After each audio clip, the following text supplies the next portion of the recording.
Think about the last thing you ate. Whatever it was, some of it is still being dealt with. But that is not what I want you to think about. I want you to think about what is happening in the cells that are not eating, the ones in your liver, your forearm, the lining of your gut. Because inside almost every one of them, right now, a small membrane is curving around a broken piece of machinery, sealing it inside a bubble, and dragging that bubble across the cell to a chamber filled with acid and more than 60 different digestive enzymes, where it will be taken apart into its component molecules and sent back out to be used again. That is happening thousands of times, in billions of cells, continuously. It has a name, autophagy, from the Greek, for self and for eating. And in 2016, understanding how it works earned a Japanese biologist the Nobel Prize in Physiology or Medicine. Now here is why I am making this video. You have almost certainly heard that you can switch this process on by not eating for 16 hours. That number is everywhere. It is on the cover of books, in the names of apps, and in tens of thousands of videos. I have spent a long time going through the actual research behind that number, and I need to tell you what I found, because it is not what I expected, and it is not what you have been told. By the end of this video, you are going to understand what autophagy actually is, the molecular switch that controls it, where the 16-hour figure came from, why almost all the strong evidence for it comes from an animal that burns energy 7 times faster than you do, and what genuinely happens in a human being at hour 16. I am also going to walk you through the single study that is currently being cited everywhere as proof that this works in humans, line by line, including who paid for it. And I am going to give you one specific reason why aggressive fasting can be actively counterproductive if you are over 50, which is a point almost nobody in this space makes. If this kind of thing is what you want more of, following along takes 2 seconds, and it means the next time we take something apart at this level, you are already here. Now, before any of the research, I have to remove a belief, because the entire popular framing of this subject rests on it, and it is wrong. The belief is that fasting switches autophagy on. That framing is built into every piece of language around this topic. Trigger autophagy, activate autophagy, unlock cellular cleaning. The implication in all of them is that there is a state where this is happening and a state where it is not, and food is the switch between them. Here is the reality. Autophagy has never been off, not once, in any cell in your body, at any point in your life. It has been running continuously since you were an embryo. It is running right now in every cell you own, including while you digest. It is not an event, it is housekeeping. It is the mechanism by which cells maintain themselves, and a cell that stopped doing it would die within days. In fact, in laboratory animals, where the core autophagy genes are removed, newborns die shortly after birth, because the process is not a bonus feature. It is load-bearing. So the question is not whether you can switch it on. The question is whether you can raise the rate, in which tissues, by how much, and for how long. That is a far less dramatic question, and it is the only one that is scientifically meaningful. Everything else in this video follows from getting that straight. Let me give you the number that made the scale of this land for me. An adult human body breaks down and rebuilds somewhere in the region of 250 to 300 grams of protein every single day.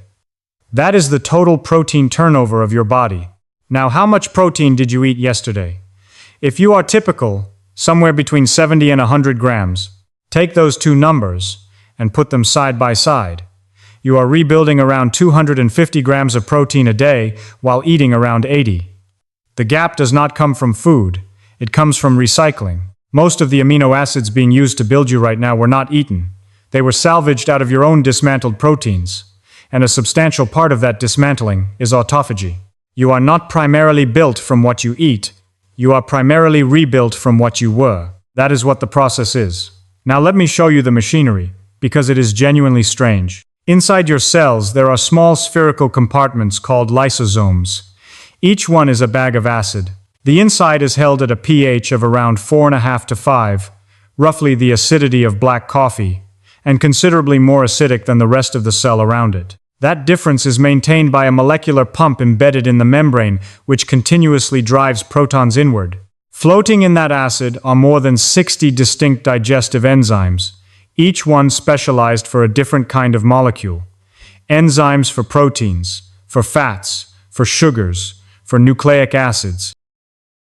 So each of your cells contains a set of tiny, sealed, self-maintaining acid baths full of enzymes capable of dissolving almost anything the cell is made of. The membrane is what stands between those enzymes and everything else. It is one of the more alarming pieces of architecture in biology once you notice it. These were discovered by a Belgian scientist named Christian de Duve, who won the Nobel Prize in 1974 for the work. It was also de Duve who coined the word autophagy in 1963, after his group observed cells apparently digesting parts of themselves. Then the field went quiet for decades, because nobody could work out the mechanism. That changed in the 1990s, when Yoshinori Osumi, working at the Tokyo Institute of Technology, took a completely different approach. Instead of trying to study it in complicated mammalian cells, he studied it in yeast, and he systematically knocked out genes, one at a time, to find which ones the process depended on. That work identified the core genetic machinery of autophagy, the family of genes now known as the ATG genes. And it turned out the same machinery exists in yeast and in humans, essentially unchanged. It was conserved across roughly 1 billion years of evolution. Osumi received the Nobel Prize in Physiology or Medicine in 2016 for that work. I mention the prizes for a specific reason. Autophagy itself is not fringe science, not wellness, not speculative. It is core cell biology, with 2 Nobel Prizes attached to it.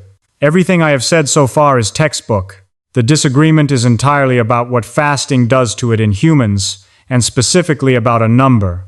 So let me build up to that number properly. The rate of autophagy in a cell is controlled by a pair of opposing molecular sensors.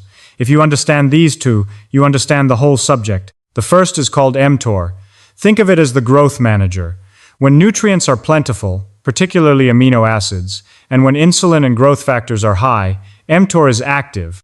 When mTOR is active, it drives protein synthesis and cell growth, and it simultaneously suppresses autophagy. This makes sense. If materials are arriving from outside, there is no need to strip down your own machinery for parts. The second is called AMPK. Think of it as the energy sensor. Cells run on a molecule called ATP. When ATP is being consumed faster than it is being made, a breakdown product called AMP accumulates, and the ratio of AMP to ATP rises. AMK detects that ratio. Rising AMP means the cell is running low, and AMPK switches on. Now the elegant part. Both of these converge on the same protein. It is called ULK1, and it sits at the very top of the autophagy cascade. Nothing starts without it. mTOR attaches a phosphate group to ULK, one at one specific location on the molecule, position 557, and that attachment shuts it down. AMPK attaches a phosphate group to ULK, one at a different location, position 555, and that attachment switches it on. 2 enzymes, 1 target, 2 different addresses on the same molecule, opposite effects. Growth signaling parks at one address and applies the brake. Energy stress parks at the other and releases it. Stack the hormones on top of this, and the picture completes. When you eat, insulin rises, and insulin is a powerful activator of the mTOR pathway. When you have not eaten for a while, insulin falls and glucagon rises. Glucagon acts on liver cells through a signaling cascade that ultimately frees a transcription factor, called TFEB, from being held in the body of the cell, allowing it to move into the nucleus. Once in the nucleus, TFEB switches on a whole battery of genes, including genes for building more lysosomes. So the system does not just run faster. Under sustained energy stress, it manufactures more equipment. That is the mechanism, and every part of it is solid. It is worked out at the level of individual amino acid positions on individual proteins. Now the question that matters. Where does 16 hours come from? I went looking for the human study that established 16 hours as a threshold for autophagy. There is not one. I want to be precise about that claim, because it is a strong one. There is no human trial that measured autophagy at 15 hours and at 16 hours and found a step change. There is no human trial establishing any threshold at all, and the reason is that the concept of a threshold does not really fit the biology. What you have is a continuous process, whose rate changes gradually as insulin falls, glucagon rises, glycogen depletes, and AMP accumulates. There is no line to cross. So where did the number come from? As far as I can reconstruct it, from two places. The first is animal research, which I will come to in a moment because it is the heart of this. The second is that 16 and 8 is an extremely convenient way to divide a day. It means finishing dinner at 8 in the evening and eating again at noon. It requires skipping one meal. It fits a working life. A number that people can actually follow will spread whether or not it has a specific biological justification, and once it has spread widely enough, it starts to sound like a finding. I do not think anyone set out to mislead. I think a practical number acquired a scientific reputation it was never given. Now the animal problem, and this is the single most important thing in this video. The most influential study behind the idea that short fasting produces dramatic autophagy in the brain was published in 2010 by Alarazai and colleagues. Its title is direct: Short-term fasting induces profound neuronal autophagy. The findings were striking. After 24 hours without food, neurons in the cortex and Purkinje cells in the cerebellum showed sharply reduced mTOR activity and a large increase in autophagosomes. It is a good study. The problem is what happened to it afterwards, because it was in mice. Here is why that matters far more than people assume. A mouse has a metabolic rate per unit of body mass roughly 7 times higher than a human's. It burns through its stored fuel at a completely different speed. A mouse deprived of food for 24 hours has depleted its liver glycogen many times over and has moved deep into a fuel crisis. A mouse can lose 10% of its body weight in a single day of fasting. 24 hours to a mouse is not 24 hours to you. In terms of the metabolic state it produces, it is closer to several days of human fasting. So when you see a headline saying fasting produces profound brain autophagy after 24 hours, and you conclude that skipping breakfast does something similar to your brain, you have made an error of roughly an order of magnitude, and it is completely invisible unless someone points it out. This single translation error is, I think, responsible for most of what is wrong in the popular discussion of this topic. Almost every dramatic autophagy finding you have heard about is a rodent finding presented on a human clock. Now, the second problem, which is arguably worse, because it limits what anyone can know. How would you actually measure autophagy in a living human being? In a mouse, you can do the definitive experiment. You engineer the animal so its autophagy machinery glows under a microscope. You fast it.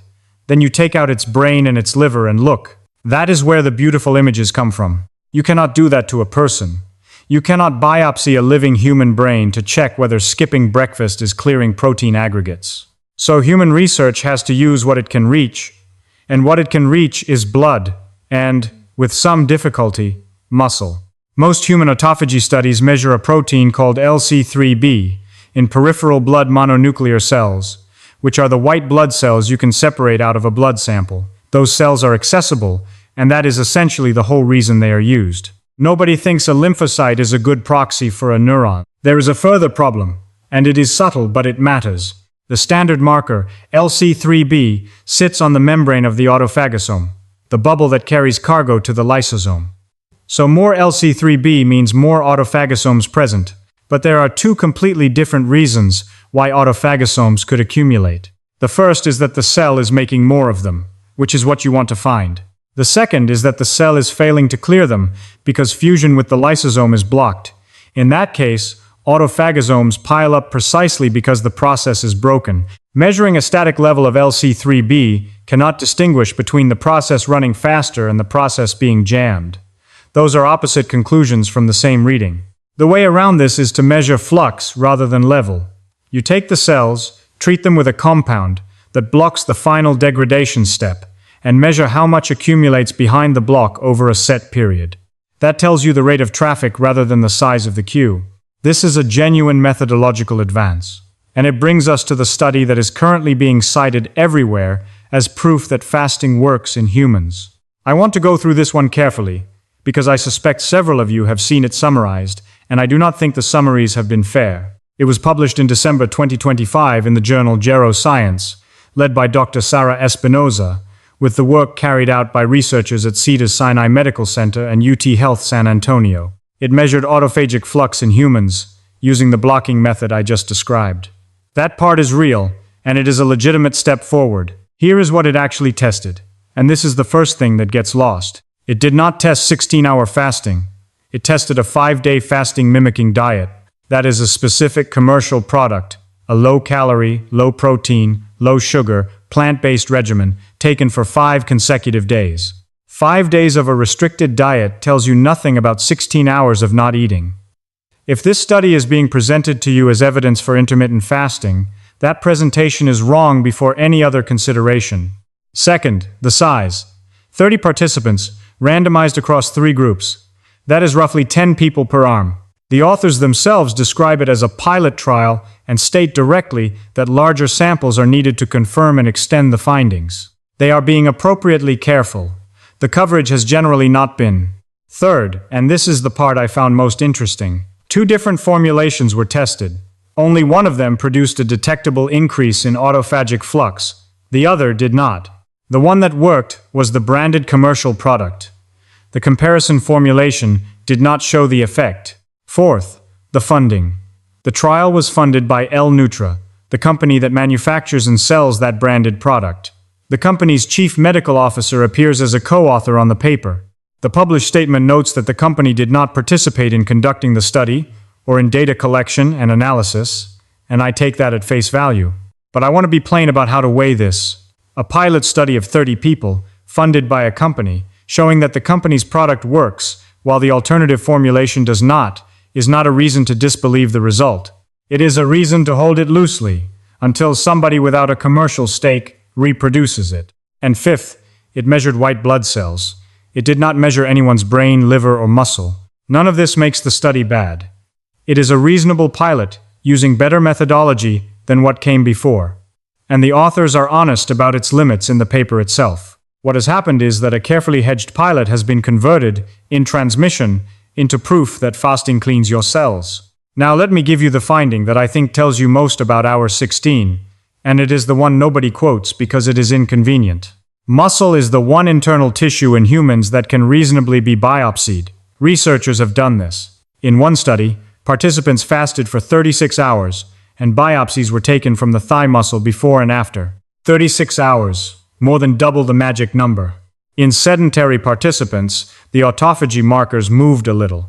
In trained participants, they essentially did not move at all. The phosphorylation states of the key signaling proteins, including the ULK, one switch I described earlier, were largely unchanged after 36 hours without food. Think about what that means. In fit people, in the one tissue we can actually look at, more than double the recommended fasting duration, produced very little detectable change in the process everyone is fasting to produce. The likely explanation is that trained muscle is metabolically efficient and well supplied with fuel, so 36 hours simply does not constitute an energy crisis for it. The threshold is not fixed. It depends on the tissue and on the person, which points at something the popular version completely misses. Autophagy is not systemic and uniform. The liver responds early and strongly, because it is the organ that manages fuel and it is the first to feel glycogen depletion. Other tissues are far more resistant. Talking about your body entering autophagy at a particular hour treats a highly differentiated set of tissue-specific responses, as though it were a single event. If this is the kind of breakdown you find useful, saving this video now means you can come back to the practical section later. It is coming up shortly. Now I want to give you the counterpoint that matters most for anyone watching this over 50. Because I think it is the single most consequential thing in this video, and it is almost never said. For an older adult, aggressive fasting can cost you more than it gives you, and the currency is muscle. Here is the reasoning. From around your 30s you lose muscle mass steadily, and the rate accelerates with age. That process, sarcopenia, is one of the strongest predictors of losing independence. And I have covered elsewhere on this channel how strongly muscle strength predicts mortality. Muscle is maintained by a continuous balance between building and breaking down. The building side is driven substantially by protein intake, and specifically by getting enough protein in a single sitting to push protein synthesis above its threshold. And here is the problem. That threshold rises with age. Older adults show what is called anabolic resistance, meaning a given amount of protein produces a weaker muscle-building response than the same amount would have produced at 25. A serving that was sufficient at 30 may be insufficient at 70. Now consider what a compressed eating window does in practice. It removes a meal. In observational terms, people who reduce their eating window generally reduce their total intake, and protein tends to fall with it. and it concentrates the remaining protein into fewer, larger servings, which is less efficient than distributing it, because there is a ceiling on how much any single meal can stimulate. On top of that, the mechanism people are chasing works by suppressing mTOR. But mTOR is also the pathway that builds muscle. You cannot selectively suppress it in the tissues you want cleaned and leave it running in the tissues you want maintained. It is the same switch. So the honest picture for an older adult is a trade. You may gain some increase in a cellular recycling process that is difficult to measure and whose magnitude at 16 hours is unestablished, and you may pay for it in a tissue whose loss is one of the best documented risks of aging. I am not saying nobody over 50 should use time-restricted eating. The metabolic evidence for it is reasonable, and I will come to that. I am saying that if you are over 50 and you adopt it without deliberately protecting your protein intake and your resistance training, the trade is very likely a bad one. Now, the honest limits of everything I have told you. The cell biology is not in question. Autophagy, the lysosome, the mTOR and AMPK sensors, the ULK1 switch, TFEB, all established, all textbook, 2 Nobel Prizes. The animal evidence that fasting substantially increases autophagy is strong and consistent, and I do not dispute it. Fasting raises autophagy in mice, unambiguously. The human evidence is thin, and honestly so. We have small studies, in accessible tissues, using imperfect markers, mostly of interventions far more extreme than 16 hours. There is no human evidence establishing a 16-hour threshold, and given the biology, there probably is not a threshold to establish. What is better supported is the metabolic side, which is a different claim. Time-restricted eating does reliably lower insulin, improve some markers of glucose control, and help many people reduce total intake. Some evidence suggests eating earlier in the day works better than eating later, which is aligned with circadian biology and is one of the more interesting practical findings in the field. So my summary is this. Time-restricted eating is probably a reasonable practice for many people, for metabolic reasons that are decently supported. The autophagy justification, at 16 hours, in humans, is not established, and it has been enormously oversold, which is a much less exciting sentence than the one in the title of this video, and I would rather give you the accurate one. Cautions, and take these seriously, because fasting is one of the few topics on this channel where following bad advice can put someone in hospital. If you have type 1 diabetes, do not fast without direct medical supervision. If you take insulin or a sulfonylurea for type 2 diabetes, fasting can produce dangerous hypoglycemia, and your medication needs adjusting by the person who prescribed it before you change your eating pattern at all. If you have any history of an eating disorder or any current difficulty with restrictive eating, this topic is not for you, and structured fasting is specifically contraindicated. Fasting protocols provide a socially approved framework for restriction, and that is a genuine documented risk.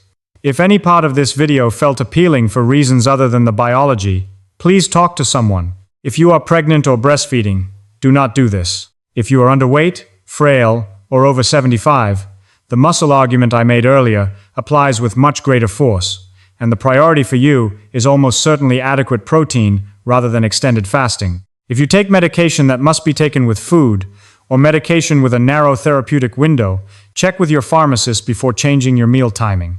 Rapid weight loss increases the risk of gallstones, and if you have chronic kidney disease, liver disease, or a history of gout, get individual advice.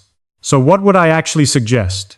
Start with an overnight window of 12 to 14 hours, and note that this is close to what a normal eating pattern produces anyway if you stop snacking after dinner. Finish eating by 8, and eat again at 8 or 9. This is not a heroic intervention, and it is not supposed to be. If you want to push to 16 hours, do it for the metabolic reasons, rather than the autophagy ones, and be aware that the evidence supports it as a way of structuring intake rather than as a way of triggering a cellular process. Shift your eating earlier rather than later where your life allows it. The circadian evidence favors a window that sits in the earlier part of the day over one that sits in the evening, and this is a change most people never consider. Protect your protein. Whatever window you use, get adequate protein inside it. Distribute it across the meals you do eat rather than concentrate it into one. If you are over 50, treat this as more important than the fasting itself. Heat resistance training. If you are going to spend time in a state that suppresses the growth pathway, give your muscle the strongest possible signal in the other direction. 2 sessions a week, and do not chase longer fasts for autophagy. The extended fasts of 48 hours and beyond that circulate in this space carry real risks, particularly around muscle loss and electrolytes, and the human evidence that they deliver what is promised does not currently justify those risks. One thing I have deliberately not included. The document I was working from mentioned supplementing during fasts with what it described as picometer minerals. That is marketing language, not chemistry, and it comes from a supplement retailer. If you need electrolytes, ordinary salt, magnesium and potassium from ordinary food or standard supplements are what exist. There is no special particle size that changes anything. So, back to where we started. The last thing you ate is being dealt with, and in the cells that are not eating, membranes are curving around damaged machinery, sealing it into bubbles, and delivering it into small acid chambers to be dissolved back into parts. That was happening before you watched this. It was happening while you ate. It has been happening every second since before you were born, and if it stopped, you would not survive the week. You cannot switch it on, because it was never off. What you can do is nudge a rate, in some tissues, by some amount, for some period, and the honest state of human knowledge about how much and where is considerably less certain than the confident number in the title of this video suggests. I still think there is something worth taking from all of this, and it is not a schedule. It is that your body has been running a repair and recycling operation of extraordinary sophistication, without instruction, for your entire life. 2 Nobel Prizes were awarded for beginning to understand it. And most of what you are made of today was salvaged from what you were made of yesterday. That is true whether or not you skip breakfast.